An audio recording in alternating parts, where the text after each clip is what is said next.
Amid the Israeli-US war on Iran, Tehran has received a shot in the arm. The Houthi rebels have announced their entry into the war, firing ballistic missiles at cities across southern Israel. The entry of the Houthis adds a new front to the war, one that can deal a crippling blow to global energy flows. Here's a report.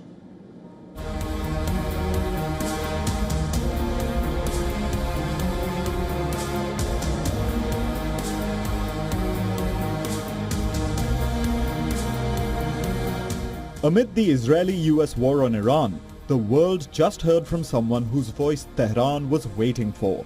Yahya Sari, the spokesperson of the Houthis. After watching the Iran war unfold from the sidelines for a month, Yemen's Houthi group has now taken the plunge. The Iran-backed group launched ballistic missiles at southern Israel, marking its entry into the war. Sirens blared in Beersheba and surrounding towns in southern Israel.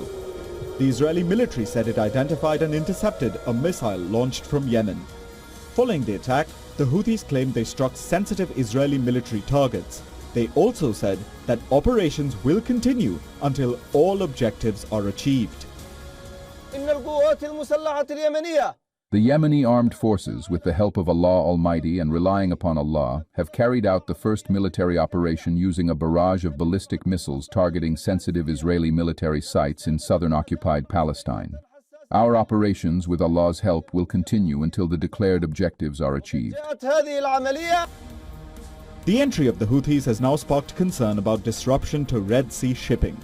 With the Strait of Hormuz already choked off, any disruption in the Red Sea could deal a crippling blow to the global shipping industry.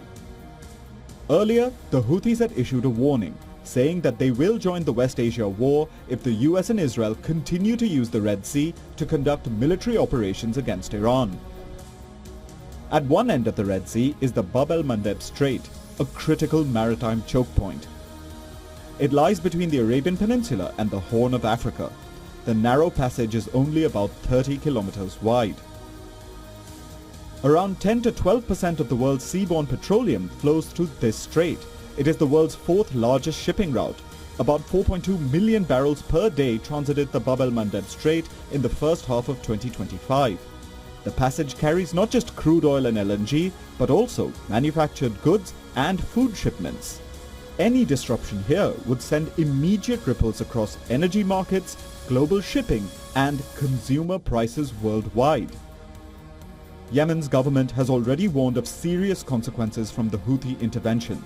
It says living conditions could worsen and supplies may get disrupted in the coming days. During the 12-day war in June last year, the Houthis had targeted several Israeli cities. Their entry into the ongoing war now adds a deadly new front. With Iran weaponizing the Strait of Hormuz, a stranglehold over the Red Sea and the Bab AlMandeb Strait could paralyze global energy and shipping. Bureau Report, WION. World is One. Peter Kaznik is a professor of history and director of the Nuclear Studies Institute at American University. Is now joining us live from Washington, D.C. Professor, thank you very much for making time for us and welcome to the broadcast. 5 weeks and the Houthis have been silent. Why do you think they're reacting now? I think the Iranians are reserving some of their best assets to strike against Israel and U.S. interests in the region at a strategic moment. So the fact that the Houthis have entered is a real game changer, both in terms of opening a second front in the fighting, much more meaningful than Hezbollah or the attacks in Iraq at this point. And it's going to have a devastating effect on the oil trade. Saudi Arabia depends on that east-west pipeline and then the port of Yanbu where it ends, and the Houthis can disrupt that quite effectively. They've got a large array of ballistic missiles and cruise missiles, a lot of different types of missiles. They claim to have hypersonic capabilities, and I'm not sure if that's true or not, if that's accurate, but we do know that they have tremendous military capabilities at a time when the U.S. and Israeli interceptors could be running low. We know that they're enormously expensive. The drones that the Iranians use cost $25,000 to $35,000. The interceptors range from $50,000 to $70,000 all the way up to $3 million, and the THAAD interceptors could cost as much as $15 million. So it's a real imbalance. It's asymmetrical warfare at its best. But what we're seeing really is the expansion. And that's what everybody feared. It's turning into more and more of a regional war with the capability of expanding out of control. And the U.S. didn't plan for this. The U.S. didn't foresee some of this, even though they should have. And the U.S. doesn't appear to have any end game in mind. Professor, now that you've mentioned that, Israel is known to be a reactionary state. Now, if they do retaliate against the Yemenis or the Houthis, do you really think they're going to sustain this war, or they're going to sustain all fronts? They're fighting Iran, they're fighting Lebanon, and now they want to fight Yemen. It sounds crazy, but the Israelis are committed. I've been on some shows with top Israeli officials, and they sound to me rabidly irrational. They're equating the government in Iran with Hitler and the Nazis in terms of the threat they say it poses to the Jewish state.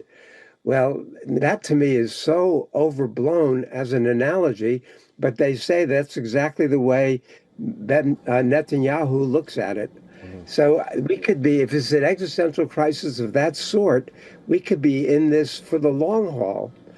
Even though the United States wanted a quick, easy in and out, the Israelis are doing everything they can to make sure the United States doesn't get out. And MBS, the Saudis, are urging the United States to continue the fighting as well. So we don't know where this is leading, because much of Trump's own base does not want to see that. And he ran in opposition to that kind of U.S. involvement in the region. So it's a mess. It gets more desperate and more dangerous by the day.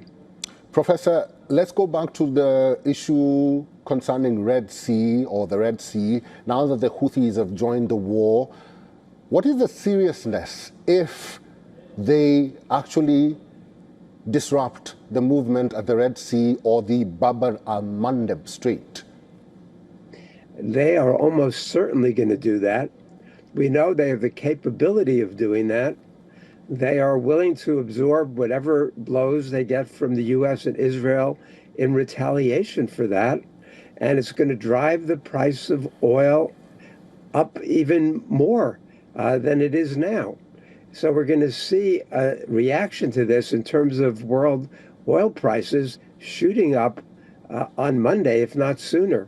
It's going to disrupt the stock markets. The world economy is going to suffer another major blow as a result of this. And the world economy is already reeling. People are talking about global recessions, global depressions even. And we see it even in the United States, with gas prices up $1, food prices, energy prices overall, fertilizer. It's already having a devastating impact globally, and it's only going to get worse now. Professor, now that it's now 5 weeks into the war, do you foresee any movement whatsoever when it comes to, like, Israel backing down or the United States backing down?